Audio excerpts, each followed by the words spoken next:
Guys, personal finance is personal. In this video, kunin mo yung mag-work and skip mo yung hindi. Hi, my name is Christina, and if you're new here, I create videos about trading and investing in the Philippine stock market. Pero ngayon, medyo iba. Dahil this channel is called One for the Money, let's talk about money. So, kita nyo, iba na muna ang background natin, no? And muni-muni time lang muna kasi ako. Sayang na din yung venue, so mag-vlog na din tayo. And in this video, iniisip ko kung ano ba i-share ko. I-share ko yung 3 things that I misunderstood about money in my 20s. Sa mga dating vlog ko, no, pag meron ako mga ganitong Q&A, you always ask about my age. Hindi na ako 20, so 21 na. Joke. So in this video, it's actually based on my personal experience. Yours may be different and that is okay. At hindi ko to sinishare para magsisi or wag yung gayahin, pero it's more about awareness. Looking back kasi, mas feeling ko natuto ko kapag nanonood ako ng mga experiences ng iba, mistakes ng iba, or kwento ng ibang tao. I love listening to sa mga kwento ng mga ibang tao about their journey ng personal finance kasi I get to learn sa mga mistakes nila, I get to learn din sa mga tips and tricks nila, sa mga hacks nila, and sa mga experiences nila na, pwede pala yun, or pwede palang iwasan yung mga ganon. Siguro ako yung type of learner na mas may recall sa akin yung ganon, mas natatandaan ko, mas naaalala ko, mas nag-stick sa akin. And for you guys na watching, hindi naman ako super expert when it comes to finances, no? I still get to learn, but it took a lot of learning, bad experiences, and bad decisions. I know I mentioned 3 yung meron dito sa video nito, pero it's more than 3 talaga. Una is, akala ko okay lang na walang emergency fund kasi meron naman akong work. Hindi ko naiisip tong emergency fund dati. Kahit nga savings ata, hindi ko naiisip dati nung 20s ako. So,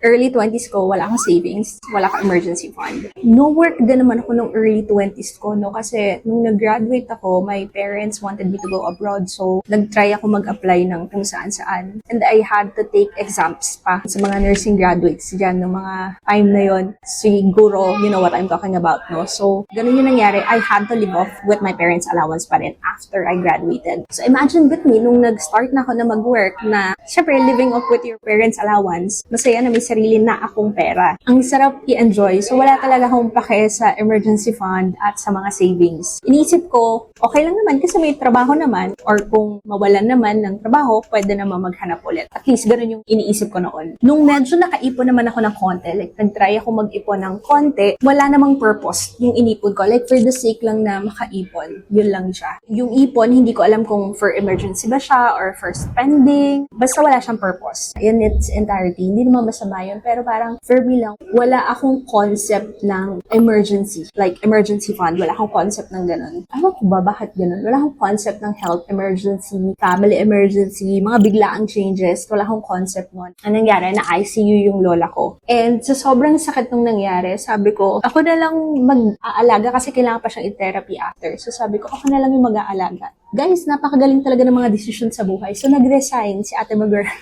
Nag-resign ng walang emergency fund at saka savings. Nakakatawa talaga. So, dun ko na-realize na, kailangan pala talaga. So, sa mga nanonood, ano ba yung emergency fund? You will save 3 to 6 months ng living expense. So, for example, ang living expense mo in a month is 30,000. So, kasama na dyan bills, utilities, rent, allowance mo, pagkain, ganyan. Kung ano-ano pa. Total ng 30,000 times mo sa 3 months or times mo siya sa 6 months. Yun yung amount na iipunin mo. Para kung ano mang mangyari na emergency, yun yung magiging buffer or yun yung magiging breathing room mo. May napanood ako na kapag may emergency fund ka daw, mas less yung financial stress. Kasi pag may emergency, tapos wala kang emergency fund, the decision-making process, may friction eh. Yung mas mahirap yung decision, nagkakaroon minsan mga bad financial decisions kapag under stressful situation. Tapos stressful situation na ngayon walang emergency fund. So, the panic when you are deciding in a stressful situation, tinatanggal siya at least, no, ng emergency fund. So, mahirap yung emergency fund, hindi siya madali. So, syempre, kukompute mo, this amount times 6, ang laki, diba? Pero, small savings, they add up and then eventually, you know, mapapansin mo after ilang months or after ilang years, naipon mo na siya. So, ayun yung isa sa sana noon ko pa ginawa at sinimulan.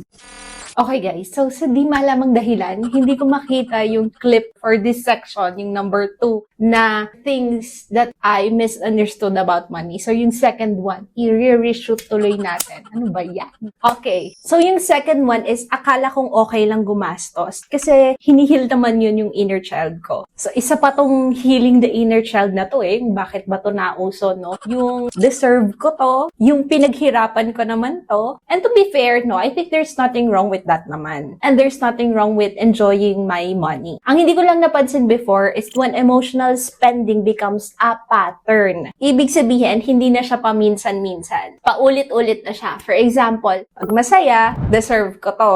Kapag malungkot, healing my inner child. Kapag gutom, dapat hindi tinitipid yung pagkain. Pag travel, dapat YOLO or you only live once. And eventually, after that, may kasunod lagi na guilt. Kaya siya pattern. Yung feeling na masaya ako saglit, tapos napapaisip ako na, bakit ko nga ba binili to? Or bakit ko nga ba ginawa to? Or bakit ko nga ba pinaggastosan ito? That's when I realized that healing is not about buying things. Sometimes, healing looks like learning how to pause. Learning how to say no. Or learning how to delay gratification. Now, I'm not saying na dinedeprive ko yung sarili ko. I just delay muna until I can or need ko na siya talaga. So, this is not for everything ha. I'm talking about the luho. Once you are able to categorize it na, ano ba yung luho, ano ba yung kailangan talaga, diba? So, para ito dun sa mga hindi ko talaga kailangan at hindi talaga kasama sa budget or hindi budgeted. Now, I splurge into those that I prioritize now. Kunyari, I prioritize na mas mahaba yung buhay ng mga appliances. Then, kahit mahal siya, bibilhin ko pa rin siya because yun yung priority. Or for when we travel, ang priority ay comfort, maybe you would splurge a little bit on that para makuha yung comfort. Again, it's in the priority and it is budgeted. So, hindi siya luho na based lang sa feelings din. And papansin ko, hindi din siya pattern. So, once we have a priority or budgeted, pwede pa rin namang i-heal yung inner child, diba? As long as hindi impulsive, kumbaga. So, yun yung number 2. Ayan, na-reshoot na natin. So, let's go back to the venue.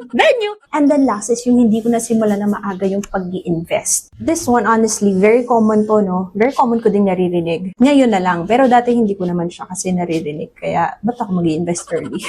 For me, hindi ko talaga alam yung mundo ng investing nung early 20s ko, no? Kaya nagugulat ako pag may nakakausap ako mga kabataan ngayon na gusto na nila yung sana all. So, bakit hindi ko siya alam? Hindi ko din alam. Hindi ako na-exposed sa ganon. I think the people or my circle, people around me, family, walang nag-uusap about investing. They talk about business, but investing, hindi. Until, meron ako na-attend na singles event noon and the topic was about finances. Tapos, na-mention yung about investing. Tapos ako, ano yun?